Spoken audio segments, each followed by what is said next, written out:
Hey, IDC Church family, thanks for watching the IDC Daily Videos. Got a conversation here with some of our overseas workers that we've sent out to Southeast Asia. We're just going to have a conversation with them and let them share about what life is like right now. So this is Andrew and Amy in Southeast Asia. Hey guys, thanks for taking the time. Hey, good to see you. All right, let's start with just, in case folks don't know kind of you guys or where you are, what you're doing, that kind of thing. Give us the rundown of what your normal life looks like or is before everything happened. Yeah, so we're in a country in Southeast Asia. We've been here for 2.5 years. Is that right? 2.5 years. And we're trying to reach a people group that's about 32 to 33 million people, 0.07% evangelical. So a huge need here. And yeah, just really basic evangelism and church planning. That's what we're going for. Yeah. And what was Sorry, go ahead, Amy. We're still plugging away at language, just continuing to work on that and working with local pastors to mobilize them, and then also just to see churches started. Yeah. Excellent. Okay, so things were kind of picking up a little bit in terms of ministry-wise as going into all this. Is that fair to say? Tell us what that was like, and then tell us how everything has kind of shifted since. Yeah, so through a training that our team hosted, we met a guy who was just interested in trying to do some church planning with us, which was exciting. So we started coaching him to reach his neighborhood, and through his family, we're able to get a group started that was meeting. We had to split up into 2 separate groups, probably for a total of 30 people, 30 adults meeting regularly to just study the Word together. And these were just unbelievers who were interested. All unbelievers, no clear.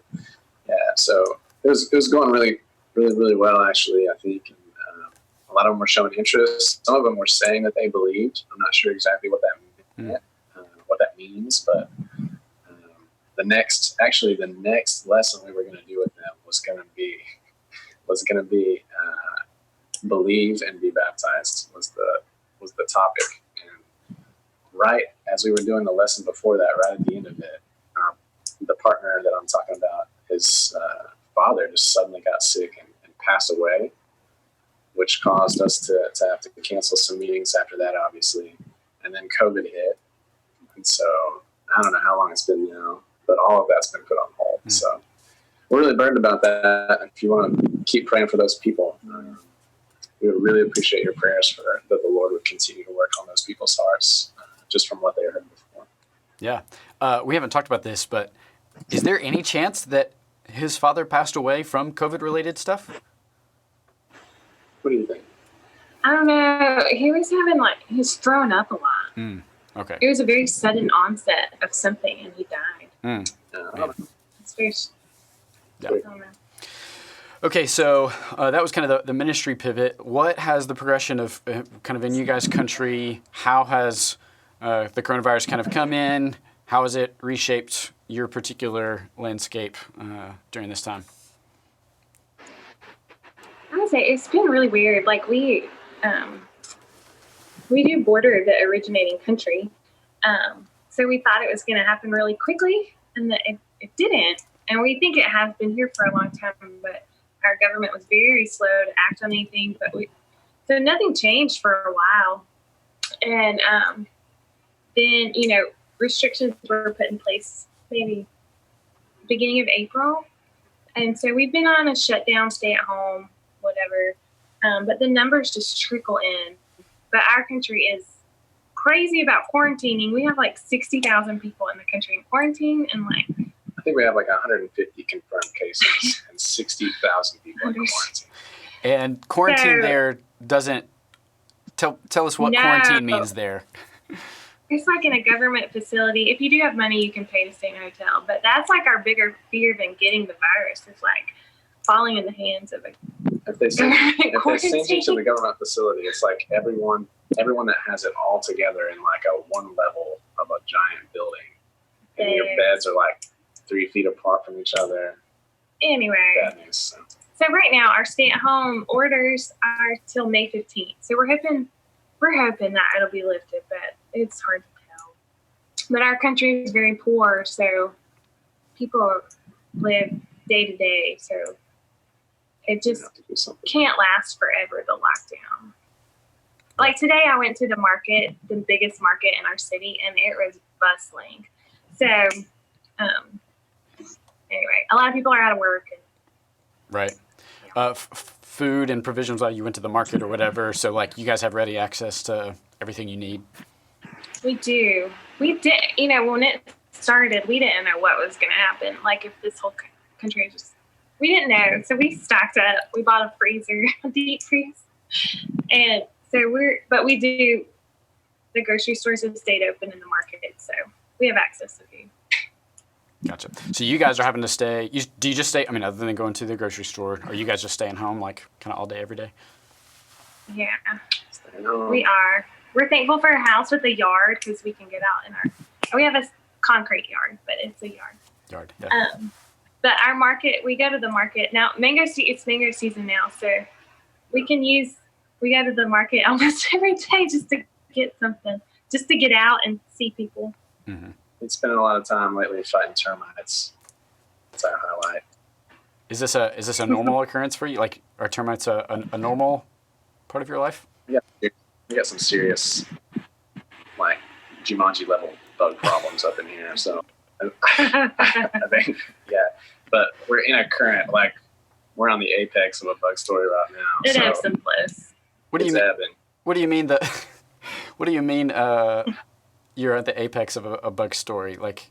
Yeah. So, illustration. So, termites got all into our 3-year-old son's room, and I'm not going to go into it, but you can't just kill them. You got to use these bait traps, and you want it to go all the way back and like destroy the mothership, right? So that's what we've done. We got these 2 bait traps. They were being super successful, but termites also like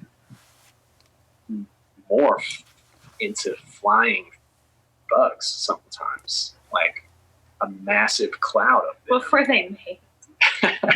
And so they did that 2 nights ago in our son's room, and our house was like just full of these flying termites everywhere. And, they're attracted to light, so we cut off all the light.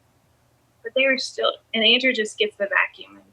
Yeah, so it's an Egyptian plague in our house, and Amy's sitting on the couch with Hudson, and Hudson's crying because it's bedtime, and he don't want to go to bed in there because it's full of a cloud of flying termites. Absolutely. I'm in there with a headlamp and a vacuum cleaner sucking away. Amy is on the couch, and she's telling Hudson that this is kind of like Paul and Silas, and so they start praying and singing together as like little termites are like pinging off their faces and crawling all over their like bodies and stuff together. And it was I had a long battle that night. Yeah. And so we thought we had beat them. And then the next day we got up, and somewhere in the afternoon, also termites' biggest enemy is like ants. I'm learning all this stuff now. I'm not right. Yeah, so ants love to eat termites. So then the bait enemy trap of your enemy is your friend. But they're not our friend because termites don't bite you, but ants do. And the bait station is like above our kid's bed. So we walk in there and suddenly there's like an ant takeover. They're invading to conquer. They're going to war. So that was we were like, the bait station has to go. We took that bad boy off the wall, and it was like I can't even. It was terrible, Shane. Like the wall was moving. So I grew up. Are you serious? Like it looked like the wall. I mean, I have a video. I won't send it out because it has like a lot of screaming in it. So. Please send it to me though. We got an action, and Andrew took it off, and I went in and sprayed what was there to kill it. But anyway. That's amazing. I'm really sorry, but that's amazing. I grew up in New Orleans where we had termites and termite problems, but it's like I remember like Little League baseball games getting shut down because of like swarms of termites. So I knew that they like swarmed, Yeah. but I've never heard of it like inside like an inner room like that. So It can happen. yeah, absolutely. So you're having to stay inside. You can't escape, but you're trapped inside with ants and termites who are at a war. Yeah. Wow. But today was a much more peaceful day. Yeah, that's right. We So- did have the exterminators come spray for ants, and they put the bait station in a new place. So we had a calm evening. It was good. That's amazing. Otherwise, how are the kids doing? Just with not being able to be as out and about and active and all that. Yeah. They're all right. They're a little bummed out that they can't see their friends, but Yeah. They miss seeing people, but they've done well. They're 3 and a year and a half, so they stay happy with their toys and outside, and so Yeah. they're doing great. Language-wise and ministry-wise, like, do you feel like, I know you said you're still studying language, but are you able to progress any, or is it basically all like a book study at this point? we're doing online classes. Oh. We're meeting with our tutors. We just do an hour each because it just gets hard online with them, because there is like, for one of our teachers, there's an echo every time, so It's your own you get to hear voice yourself say that. in a foreign language. So we're just like, all right, that hour is good. But yeah, we're working on some real Bible reading, important language for the main task. Yeah. We're staying busy. So Yeah. Actually, I kind of looking forward. I feel like we'll have like a little bit of a break when it's over. So That's good. Tell us real quick.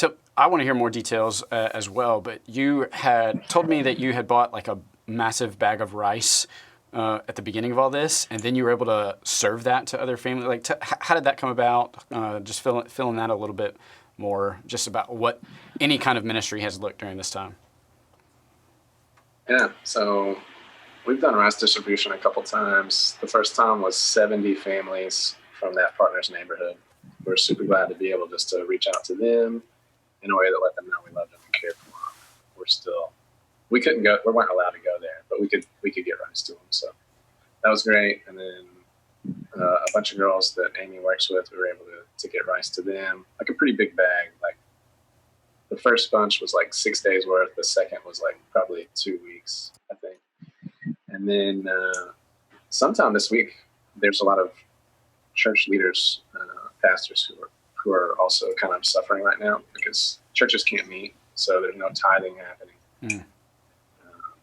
So we're going to meet some of their needs this coming week, which is exciting, and we'll be glad to make those relationships. So, yeah. That's good. Okay, tell us real quick just a couple ways that folks can be praying for you guys, and then I'll let you go. You can be praying for that group of girls that I work with. I tutor them once a week, and one of the girls is a quote unquote like from a Christian family. All the others are not, obviously. But anyway, I've connected with her older sister, and we've rode bikes a lot this past week, and so I'm building a relationship with her. She's 33, and we're hoping to. I don't know, maybe like she can be a connecting point into that community, and their home can be a connecting point. So just pray for her. Her name is Caroline. And I'd say, pray for our language as always. Yeah.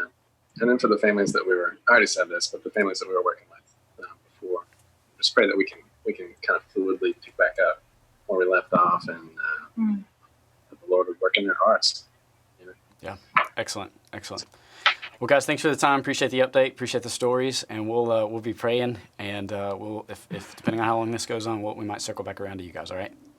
All right, Sure. thanks. All right. Bye. Thanks, IDC family. Appreciate you guys watching. Be praying for Andrew and Amy, and we'll see you next time.